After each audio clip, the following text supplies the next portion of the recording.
деңгээлдеги чоң иш-чара бул Ноорус эл аралык түрк тилдүү элдердин байрамы болгондуктан бул жердеги бүтүндөй массаны баягы ишенип тапшыруу дагы оңой эмес.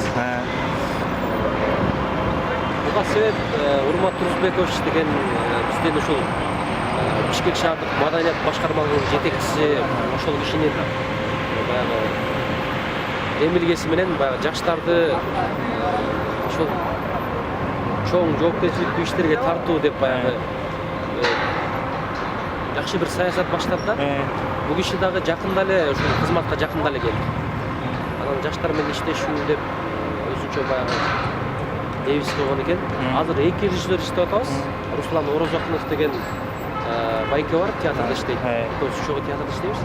Ошол байке көз бүтүндөй ушул Ноорус майрамын ошол режиссерлук жагын моюнга алганбыз. Андан сырткары Шаттык, Таберик, Улупка чыгылып бүт бийчилер катышат. Анан актерлор катышат.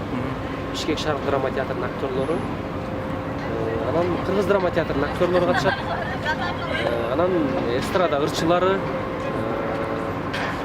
дагы биздин баягы сыймыктан түргөн Светлана Назаренко деген ырчыбыз дагы келе турган болот. Бүгүн ушул даярдык болот. Бүгүн түнү менен Кудай буйруса ушул декорацияны жасап бүтөлү деген ниет болот. Түштөн кийин болсо саат 5-терде репетиция башталат.